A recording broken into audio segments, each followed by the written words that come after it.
have a few minutes here while we'll be talking about how to get everyone into the room. So sit back, relax. If you're eating dinner, turn your video off. Or if you're having a drink, turn your video off. I'm not drinking yet. So Sterling, I guess if you want to. Yeah, we are live now. All right. Good evening, everybody. We're just going to give people a few more minutes to join us. While we wait on that, just like to let you know that if you have any questions during our presentation tonight, feel free to throw those in the comments or in the chat or in the comments on Facebook if you're joining us on Facebook. You can also email us at programs@albemarlehistory.org. And if we'll do our best to get to your questions during our Q&A session at the end. All right, a few announcements before we get started. Between April 15th, that's tomorrow, and May 15th, the Historical Society will display Hampton History Museum's traveling exhibit, When Computers Wore Skirts, NASA's Human Computers. If you saw the movie Hidden Figures, this exhibit is based on that story. So come by 202nd Street Northeast and you can see it. After halfway through, so beginning of May, we're going to move the traveling exhibit since it's meant to travel, and we're going to take it over to Westminster Canterbury, where it will be shown until May 15th. So either come and see it at the Historical Society or go over to Westminster Canterbury and check it out. On Thursday, May 12th at 7 p.m., we're going to have William Lewis to discuss his new book, Montpelier Transformed, a monument to James Madison and its enslaved community. You might have seen a lot about Montpelier in the news lately, so you might want to check out that conversation if you're interested. You can register to attend, and you can. You're going to jump through that in the comments there, Tom. On Thursday, May the 26th at 7 p.m., we will be speaking with Debbie Holloman and Sebastian Vonk about the work of the Fields of Honor Foundation. This is a foundation that honors the service and sacrifice of U.S. World War II service members buried or memorialized in U.S. war cemeteries in Belgium, France, Luxembourg, and the Netherlands.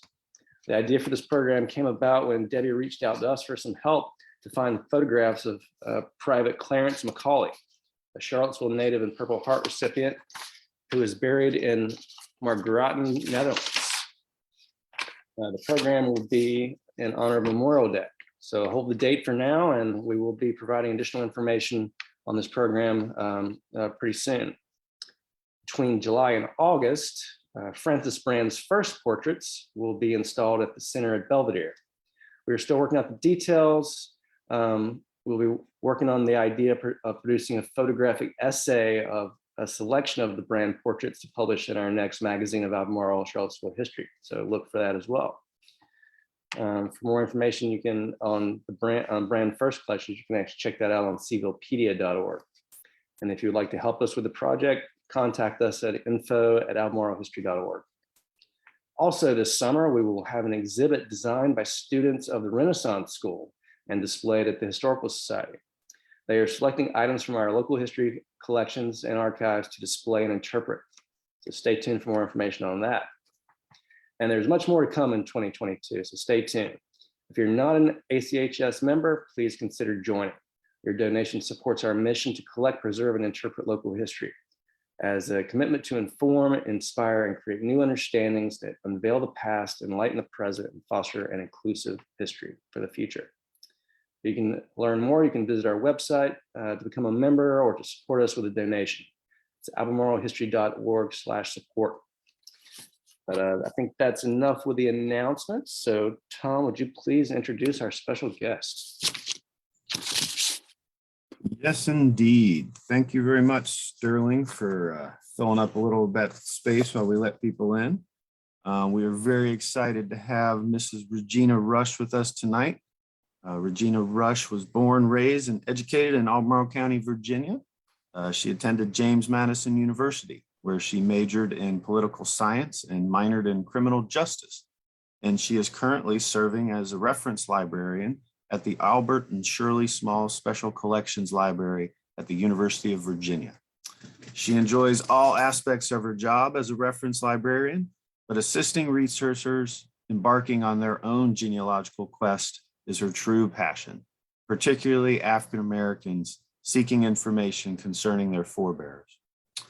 For over 25 years, Ms. Rush has used primary and secondary source research tools to trace her ancestors' historical footprints in Central Virginia. Using oral history records, census data, and other sources, she uncovers the story of how the Rush line of her family came to settle in the Chestnut Grove vicinity of Albemarle County. Their journey begins as slaves on a plantation in Nelson County, Virginia, and continues as freedmen, eking out an existence during Reconstruction and eventually becoming landowners in Albemarle County during the Jim Crow era. She crafted her story into a scholarly article titled "Over the Brick Walls, a Genealogical Journey to Discover My Family's Roots," which is the ACHS, which we published in our magazine in 2018-2019, a double volume, the magazine of Albemarle Charlottesville History. And it's a long time coming, but I want to say her article received the 1857 Memorial Essay Award from the Albemarle Charlottesville Historical Society. And we are very happy to, oh, you can't see it. I was going to present the award. Oh, let's see. Maybe I'll just take my, I'll do this. There we go. So there it is. And Miss Rush has received hers in the mail and a nice little check for her accomplishment. And we want to thank her very much. So I'm going to do a little round of applause. Thank you for submitting that article and expanding the work that we're doing to look at local history and tell those important stories that need to be told. So with that said, I'm interested very much in what Miss Rush has to talk with us tonight about. So the online podium is all yours. Okay, well, thank you. Thank you. Thank you, Tom. Thank you, Sterling. And thank you, Albemarle County Historical Society, for the invitation to share the research that I've conducted on the Rush branch of my family. So without further ado, we'll just jump right in. The Rushes of Chestnut Grove. Now, I have to preface my presentation by saying it's certainly no secret to my family, friends, and colleagues that one of my biggest phobias is public speaking. The very thought of it causes me to become lightheaded, my heart races, my throat becomes parched. Basically, I become a basket case. So several years ago, when my good friend Evelyn Edson, who was the president of the Scottsville Museum, first approached me about speaking at an event concerning my family's history in Southern Albemarle County, my immediate response was, if I can get my slide to work.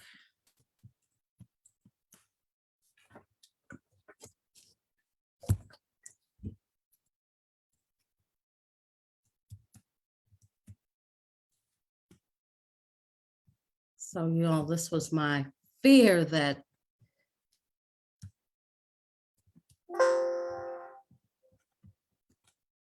this would not cooperate. Okay, we'll try it again.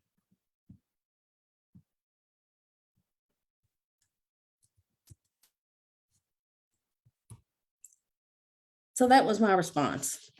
No. I said, you know, I'm terrified of public speaking. Maybe I could write something. You know, we discussed maybe having me write something down and then someone else would read it. And while contemplating this idea, a voice deep inside me screamed, no. This is your forebear's story. You must tell it. You can do this. Be the voice they were denied and share their story. For as the late Audre Lorde, renowned Caribbean American writer, poet, and activist once wrote, when I dare to be powerful, to use my strength in the service of my vision, then it becomes less and less important whether I'm afraid. And so I feel like by giving them a voice, I've also given myself a voice. And public speaking, it still presents its challenges, but I think we're kind of beyond the no when someone asks me to do presentations. So my pursuit of information about the Rush branch of my family began shortly after I began working as a reference coordinator in the Albert and Shirley Small Special Collections Library. Over the ensuing years, I sporadically researched my family's history, but never quite uncovering that key piece of family lore that continued to elude me. Who owned our family during slavery? So after an enlightening conversation with my cousin Gloria about 15 years ago, I came to find out that the answer was always right under my feet. Who knew as I went about my daily responsibilities, assisting researchers in the reading room, one floor below me, among the over 13 million manuscripts, 3.6 million university archives, and over 325,000 rare books, on the back of a letter dated March 24th, 1851, I would find my answer. So the document that you're currently looking at was a letter that was written in 1851. It was written by the sister-in-law of Robert Reeves Jr., the man that enslaved the Rush family in Warren, Virginia. And basically the letter in itself was pretty inconsequential in terms of related to my research. It discussed the health of Robert Reeves's brother, George. But as you turn over the letter, on the back of the letter was a list of names. Now, for those of you who are familiar with primary research and looking at documents related to enslaved individuals, you know that often in family papers, you'll find lists of names that turns out to be enslaved individuals that was enslaved on the plantation.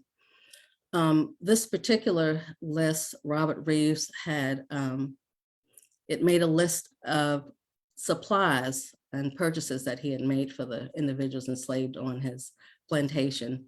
And number 22 on the list is my great-great-grandmother, Nicey Ann Coles.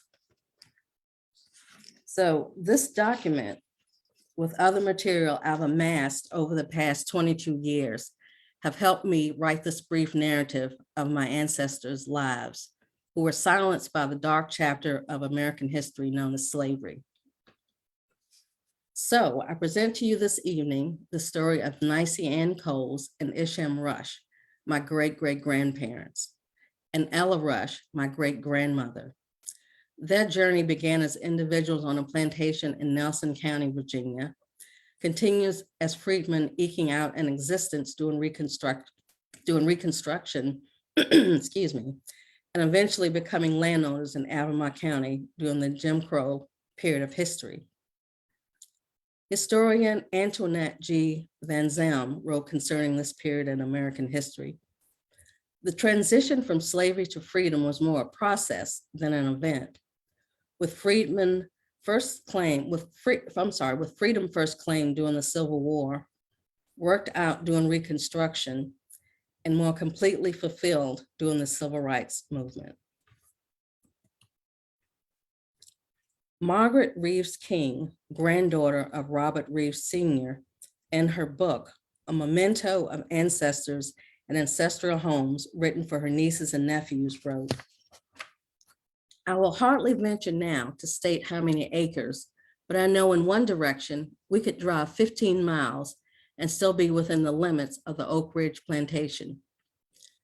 As far as I've been able to determine, the Rush family's ancestral roots began in Nelson County, Virginia, on a 2,555 acre plantation called Oak Ridge, owned by a local prominent family named Reeves. So this is a picture of Oak Ridge circa 1890s. You all may be familiar with the plantation. It's now used for wedding venues and concerts. I believe they have a concert there called Locked In. So this family was part of Virginia's aristocratic planter class. They mingled socially with the well-connected of antebellum Virginia. The patriarch of the family, who gained his wealth as an international merchant and farmer. By the time of Reeves's death in 1845, he owned at least 8 plantations in Nelson and Albemarle counties. Oak Ridge alone had as many as 200 enslaved individuals working on the plantation, including my great-great-grandparents, Nicey Ann Coles and Isham Rush. An inventory of Reeves's personal estate compiled and valued in June 1845 included livestock, farm tools, furniture, household wares, linen, and enslaved individuals working on his plantation. So this is a document that I obtained from the Nelson County courthouse. And this is the blue area that I've indicated as one of the enslaved individuals. So the valuation of the enslaved ranged from an assessment of crippled of no value for a house servant named William to $675 for a mother named Lavinia and her 3 children, Martha, Mary, and Lucy. My great-great-grandparents were assigned values of $550 for Isham and $600 for Nisi and 2 children, Betsy and Sam. So with the arrows, I've indicated on the valuation where Isham and Nicey shows up.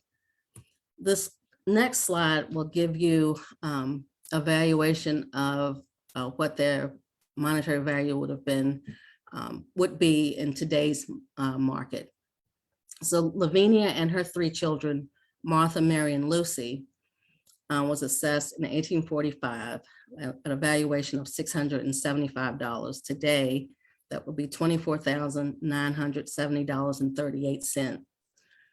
Isham, $550 in 1845.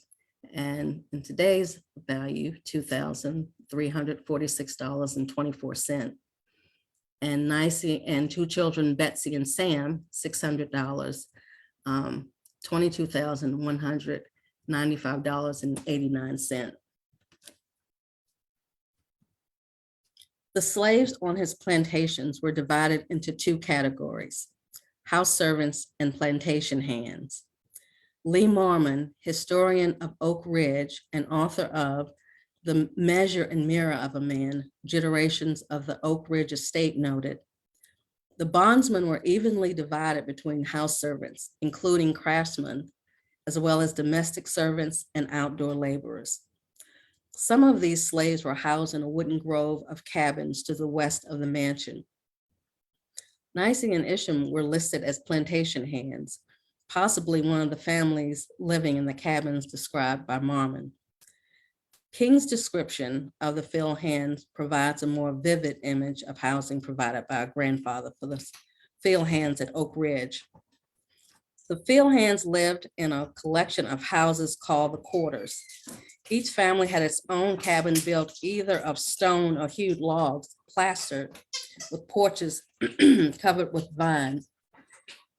Each cottage had its own garden large enough for vegetables or flowers and arrangements for poultry. These little houses clustered around the overseer's house. Now it appears that Isham and Nicey had a long-standing relationship of more than 13 years.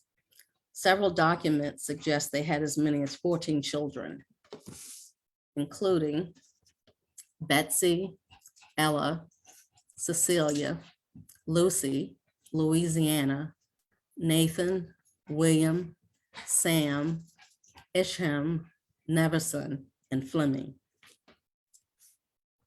This next slide is an image of Louisiana Rush, who was one of their daughters. Now, King asserted in her book, "My grandfather never sold his Negroes. They were sometimes dispersed among the plantations of his children, but families were never separated." Now, it's unclear from our research whether any of their children were sent to other plantations or if they remained with their parents as a family unit. Following the death of Robert Reeves Sr., the Rush family was relocated to one of the Reeves Albemarle County plantations referred to as the South Warren Estate. This estate bordered Canal Lot 25 and the James River Kanawha Canal near present-day Warren, Virginia. Originally owned by Robert Reeves Sr., upon his death, it was passed on to his son, Robert Reeves Jr. Robert Reeves Jr., born in Nelson County in 1798, was the fifth child of Robert and Margaret Reeves. After a brief stint representing Nelson County in the House of Delegates from 1823 to 1829, he moved to Albemarle County, eventually becoming one of the wealthiest men in Virginia before the Civil War. The 1860 census records his assets at $280,000, roughly $9.4 million by today's calculations. However, most of his wealth was lost during the Civil War. Now, there's no photos that exist that I know of Robert Reeves Sr. or Robert Reeves Jr. But this is a photo of of him and his wife's only child, Cornelia Elizabeth Cabell Reeves.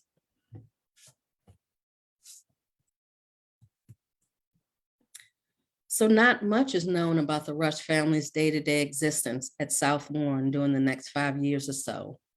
But the year 1851 proved to be an eventful one for Nicey. In January 1851, she gave birth to a baby girl named Ella, my paternal great-grandmother, and one of the foremothers of future generations of Rushes from Chestnut Grove. Nicey also attempted to escape the South Warren plantation. So that one photo that I showed you earlier of Louisiana Rush. So Louisiana Rush and Ella Rush, my paternal great-grandmother, are the kind of foremothers of all of the current day descendants of Chestnut Grove. Not much is known about the Rushes day-to-day. So Nicey also attempted to escape the South Warren plantation. Now, perhaps there is a correlation between the two events, her pregnancy and her attempted escape, but so far, no documentation has been uncovered to support this. And I wish I could tell you that she was successful in her attempt, but based on a ledger entry made by Robert Reeves on September 20th, 1851, she was apprehended. So right at the top, September 1851, you can see where he made that notation. And it's not known what precipitated this attempt to escape or where she was apprehended. The only information that remains is a cryptic entry in Reeves's ledger, which states, "Paid H.D. Robertson for the apprehension of Nicey and mileage therewith, $7.25. Now, according to the section of the 1849 Code of Virginia for runaway slaves, if such slave be arrested in the state and within 50 miles of his residence, a reward of $5, or if more than 50 miles, $10. And in every case, the person making the arrest and delivery shall be allowed mileage at the rate of 10 cents a mile for necessary travel from the place of arrest." So Based on my calculation, H.D. Robertson, the man who apprehended Nicey, was paid a flat fee of $5 and $2.25 to cover mileage.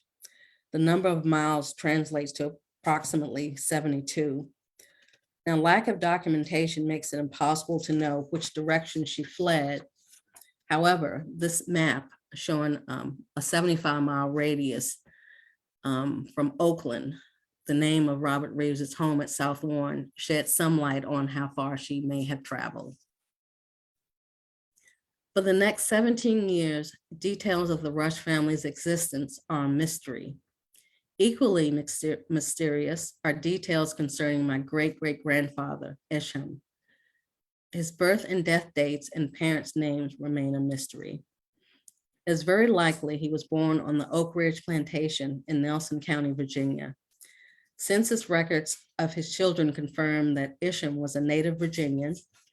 3 of his children record him as their father on their marriage license. His oldest son, listed on the 1870 census, was his namesake, spelled Isom, I-S-O-M, in the census. And down through the generations, some variation of the name continues to be used. Even today, more than 150 years later, Isham remains in the family. One of my paternal uncles, who has since passed, was named John Isham Rush. So by 1868, Isham has disappeared from public record, presumably deceased. However, Albemarle County courthouse records and census records help me understand what happened to Nicey after the Civil War.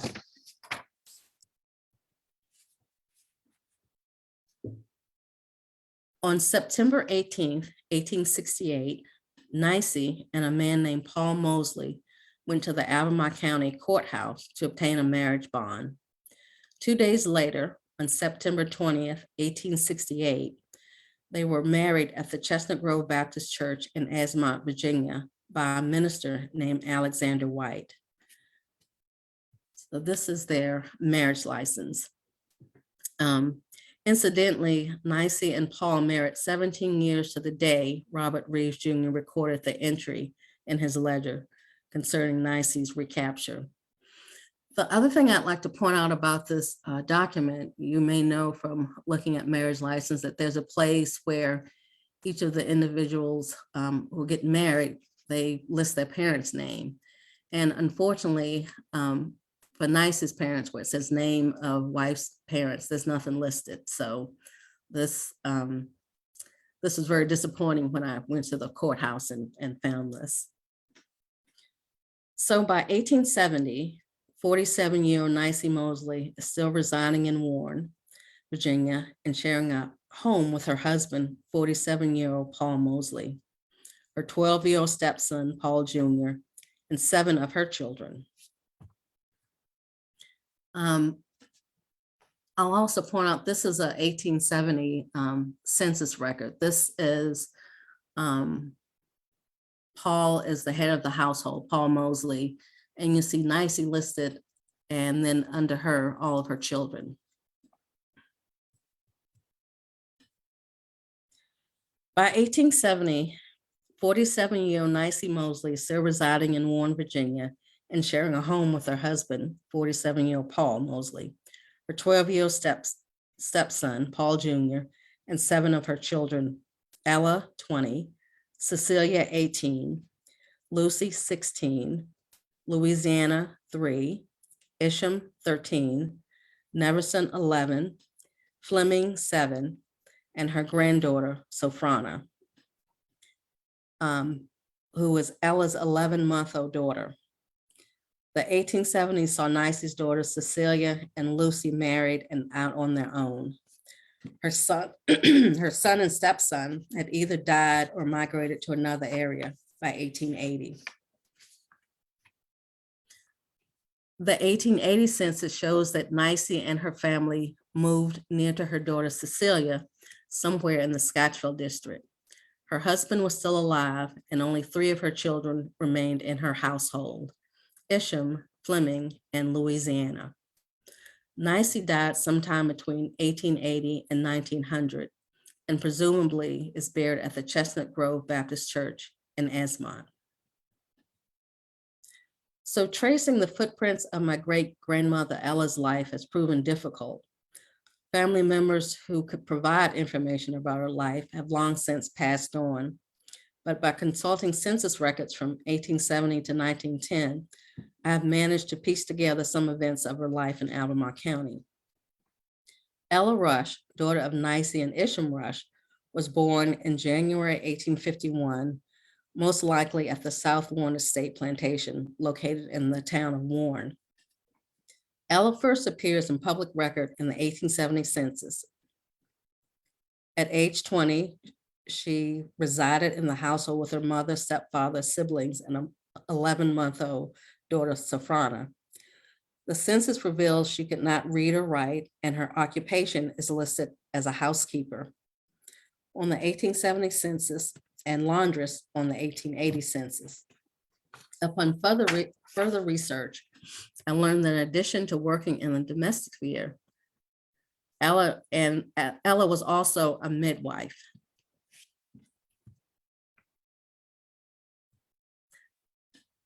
So this is the Virginia delayed birth records. This is for her son, William Rush, and his wife, Cornelia. And so she was present and she assisted as a midwife with the birth of her grandchild, James Edward Rush. And you can see from the arrow where she was listed as the attending midwife. And then on her death certificate, her occupation is listed as a midwife. So within the domestic sphere, Ella was representative of the majority of newly emancipated freed women during Reconstruction. In her article, From Slave Women to Free Women, the National Archives and Black Women's History in the Civil War Era, historian Nora Lee Frankel writes, most Black women secured jobs in only a limited number of occupations, all clustered at the bottom of the wage scale. Domestic services performed for non-family members for nominal pay.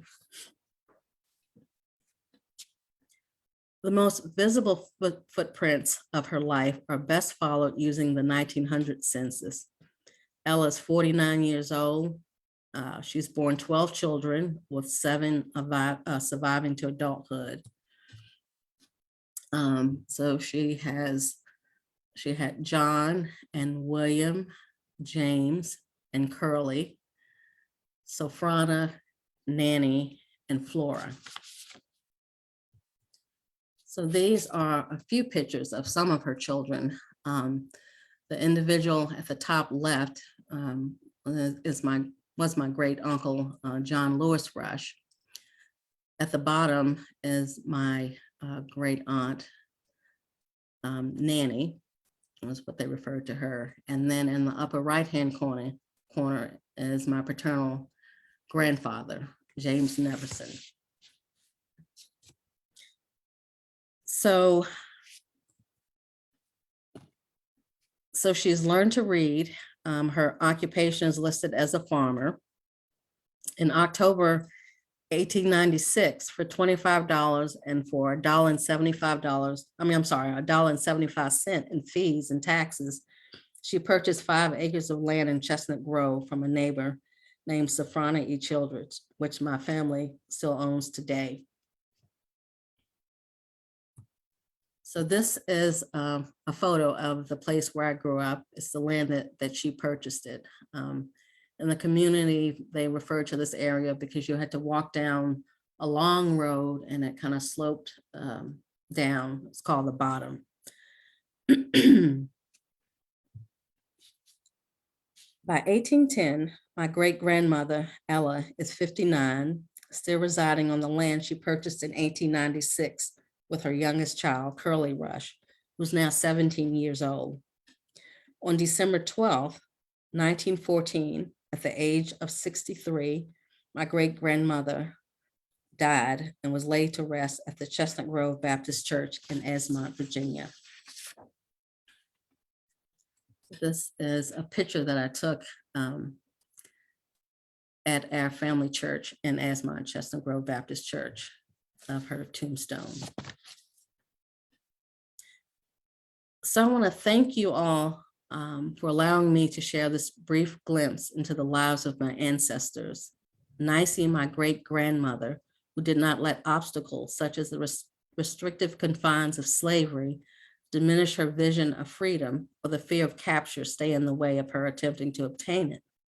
Nor did illiteracy, poverty, or raising her children on the wages earned as a domestic and midwife stand in the way of my great-grandma Ella's vision of becoming a landowner. These people whose DNA I share and shoulders I stand on give me the courage to sit and present before you this evening and share their stories. Thank you. And there's one other slide I'd like to share. And I think this really sums up my passion for genealogy and for researching my family. And it reads, I'm bound to them, though I cannot look in their eyes or hear their voices. I honor their history. I cherish their lives. I will tell their story. I will remember them. So thank you. Thank you, Regina. That was great. Does anyone out there have any questions? Hi, thanks. Hi, I'm Kim. Hi. Thanks so much for your presentation. I was just looking up Chestnut Grove, but I noticed that there are 3 Chestnut Grove Mhm. Baptist churches Mhm. in this area.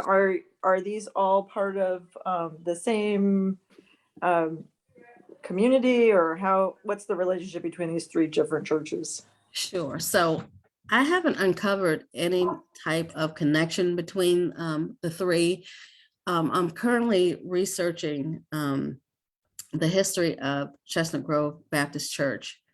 And from what I've been able to uncover, it looks like we may have come out of a little church called Sharon Church, which is also in the Chestnut Grove community. It's called Sharon Baptist Church.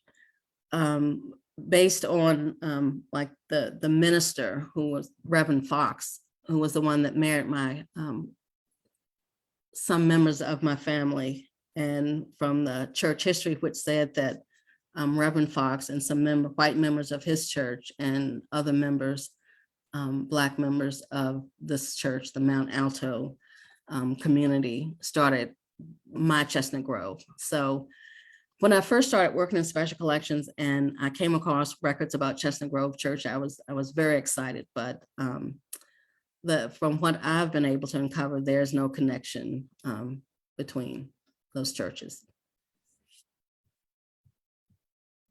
Good evening, Regina. This is Jerome Selden, and I enjoyed the presentation. But what is on your property? You said the family still owns it. Is there a house there, or what's there? Sure. So it's still the home place, and we currently, or one of my sisters actually owns the property now, and she actually rents it. So a house still stands there, the house where I grew up. And that was built in 1970. The house that my great-great-grandmother would have put there that had since, fallen down and had been razed. Thank you.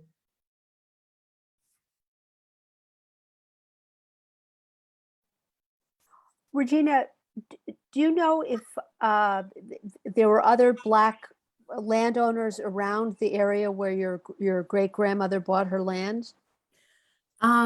Yeah, so I've actually been to the courthouse, and I've started to research other branches of my family, and I found that on my maternal side that her name was Amanda Starks, and she was, among other things, a milkmaid. And she had actually purchased land, and you see maybe like a year later, you see her children start to purchase land. So from what I've been able to gather, it kind of took individuals a while, but they did understand the importance of land, and they started to, purchase 1 acre here, another acre there. So there were other landowners. Because it's sort of, I've understand there were a lot of Black collectives in that era that helped each other buying land. Mhm, mhm. And I was just curious if that was part of, if you found there's any kind of a collective in that way. Um, yes, in fact, I'm working with the Yancey Association, and they're researching, there's a park out in Esmont called Simpson Park. And the individual that park is named after was named James Elias Simpson. And he owned a store out there. But they also, him and his brothers, started to purchase land. I think his brother named Simpson purchased the first lot of land, and then he sold it to James Elias. And so there was a sense of family members working together, and so that they could acquire land. Thank you. Regina, this is Ed Brooks, Yancey Hey, Community Ed. Center. I'm Esmont native and just know all about Chestnut Grove. And we were so happy to have Regina as a guest with Black History Month, back sharing with just a lot of home folk from the community. So I'm fascinated by the research you've done. So it's, as usual, each time you listen to the stories, there's other parts of it that you kind of focus on. And I could feel, you were mentioning about, your great grandmother, Nisi, trying to escape and it didn't work out. And, I've read Harriet Tubman's biography so many times, and just, the ways that she was able to pull that off, and just ode to the Underground Railroad. But, I'm working right now also with Riverview Farm, and was just learning more about Mr. Berkeley Bullock and how he got all the way to the Ohio River and was crossing, and the slave catchers were there, and it just made me just think about, we do celebrate, the enslaved that did make it to the South, to the North, and someone like Harriet Tubman who comes back. But it just made me wonder too about like how many attempts were made and they didn't make it. And it just also points out that, there was so many attempts at people trying to escape slavery. It was not, just this, I'm resigned to, my fate, but there were lots and lots of attempts at escape.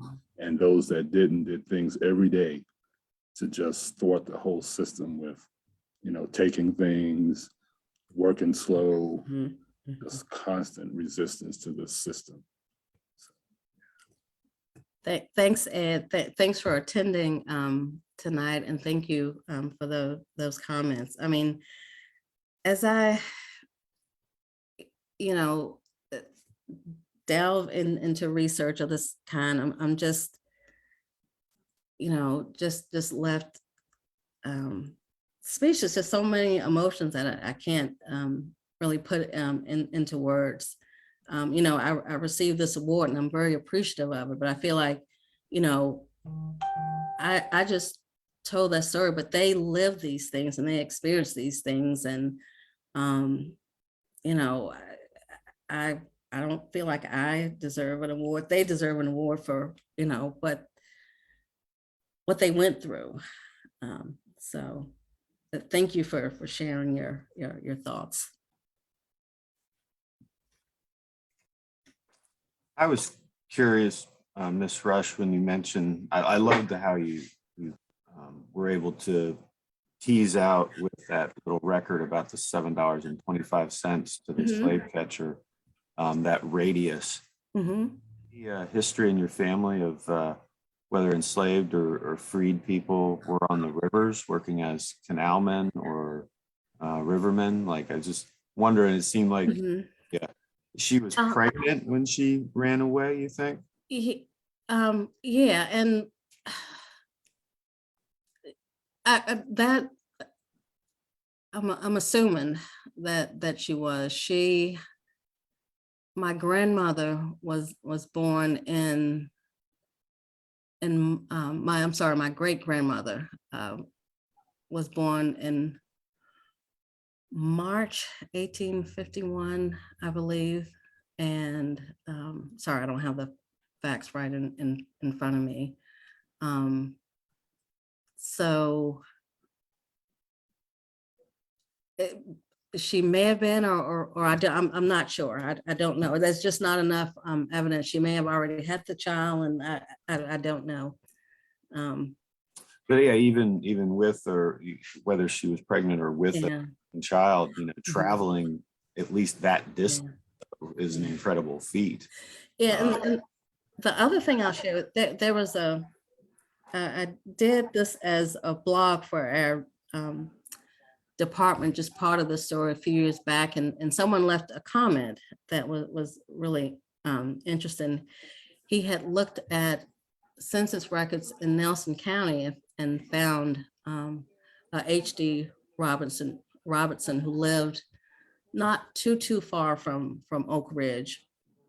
And based on some of his calculations, there's a possibility maybe she was going back to Oak Ridge to visit someone that she knew on the plantation. It's just, it's hard to say where she was, if she had taken anyone with her. I'm assuming had she had someone with her, he probably would have, there would have been a charge for that, since it was not one person that was apprehended, but two.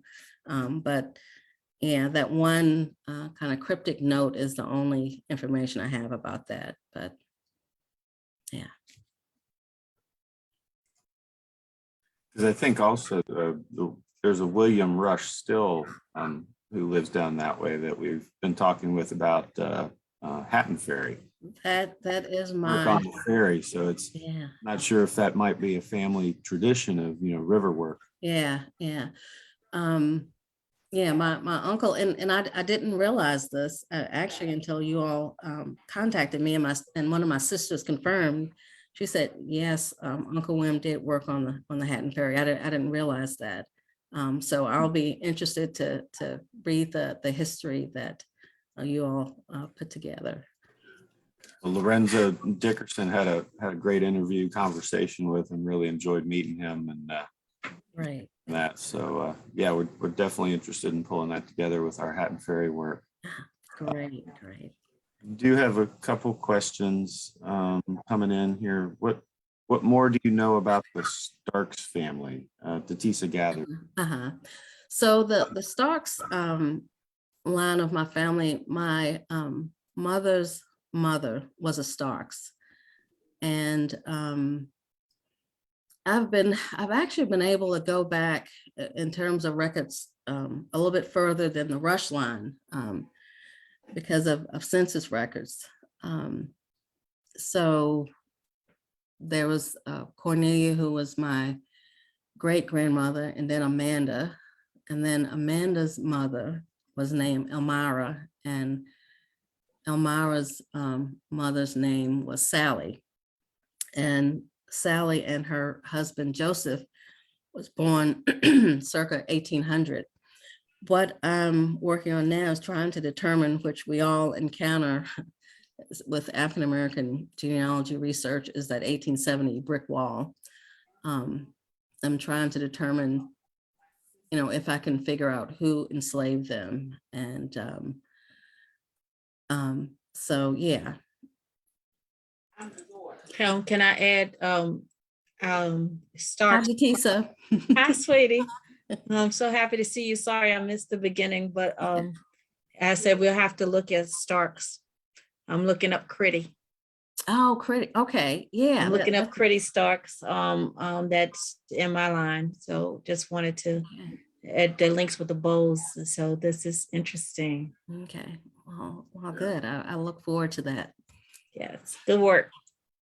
And I would also like to inject to Mr. Chapman was sharing just about the river We are beginning a partnership with Scottsville, the town of Scottsville, as Matt Lawless, the town administrator, is trying to do a lot of research on, the Black history as it relates to Charlottesville. We actually have someone that's going to be visiting the Rosenwald School there behind the Union Baptist Church. But the river part, the Bateau Festival has become a music festival, really from Lynchburg to Richmond, but it's deeper than that. The pole men that are on these boats, these are mostly African Americans. And so, we're going to try to slowly start uncovering, what did it mean to be a boatman on a Bateau?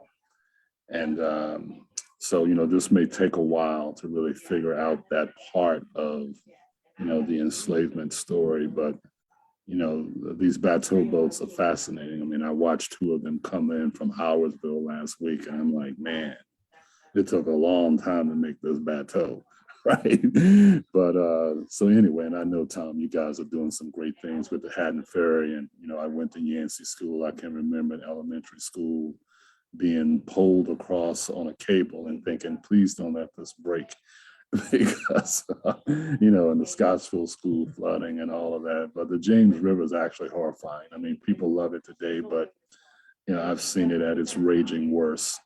And, there's a lot of dead bodies in the James River. But, the Bateau Festival is something that we want to enjoy, but we also want to just kind of find out a little bit more about, what it meant to get these goods from Lynchburg down to Richmond and the work that went into that. Thank you, sir. Mr. Brooks, I appreciate that. And yeah, we've had some conversations with Matt Lawless and others in the Scottsville community about uncovering some of that history that hasn't really been a part of, the larger narrative. And with Hatton Ferry and the Bateaus, and I think it was down around Balcony Falls. I think maybe it's in the Scottsville Museum website that I saw it, of an African-American, or he might have been enslaved, who died actually saving folks that had gotten caught on the falls. And I have to look that up. It struck me as something that when you were talking about that. So, but yeah, so there was another here, and I think this is Danette Graves asks, are there staff at UVA who can help identify records of a particular plantation? I'm not asking for someone to read, I guess, to do the work. I know the plantation or farm and just need to find their records. So yeah, so you can either write in. We do have an online reference request form. If you go to the Special Collections homepage, there's a link to submit reference queries, or you're more than welcome to come in, and we can assist you. What we will do is we'll look into your query, let you know what we find, and if we feel that the research is too much for our staff to handle, we'll let you know that. But people from all over the world write in, so yes, to your question, there are people who can assist you, and we'll be happy to assist you. there you go, Ms. Graves. I hope that provided an answer to you. And if it didn't, then please email us at programs@albemarlehistory.org, or give us a call at the Albemarle Historical Society. We might have something too. If we don't, we have a great research librarian who knows how to dig into the special collections at UVA too, so that we can help point you in the right direction also. Lots of comments about thanking you for sharing your family history. Edwina, Lorenzo, David, Henry, so a number of people out there who really appreciate that you did break through that public speaking wall there and come out and tell your story. Well, thank you. You all are kind. I felt a little bit nervous at times. I hope it didn't come through too much, but you all were a great audience and very patient with me. And thank everyone who joined tonight. I really do appreciate your attention. And I would also add that Regina was dealing with a little touch of laryngitis earlier in the week and gave us a warning about that, but glad that you worked through that for us. Hope we didn't stress your voice out. No, thank you so much. I was happy to do it. I'm always happy to share the research that I've done. Excuse me. Did you see any more questions out there, Sterling, that I missed, or? I'm seeing lots more thank yous, but no, I don't see any other questions. So yeah, lots of appreciation. So I guess if there are no more questions, folks, please, again, email us if you have any ideas for future guests, future topics that we could talk about with you. You can, again, I'll give you my email address one more time. It's programs@albemarlehistory.org. Our speaker series is brought to you by the Albemarle Charlottesville Historical Society and our wonderful supporters like all of you. Everything we do as your historical society is because of your support. Thanks again, Regina, for a great presentation. It's very interesting, very moving. Thank you everyone for joining us this evening and supporting what we do. I'm Sterling here with Tom Chapman, and we hope to see you on our next program. So until then, stay safe and support local history. Have a good night, everybody. Thank you, Thank Regina. you. Bye-bye. Thank you very much, everyone. Have a safe and blessed evening. Bye-bye.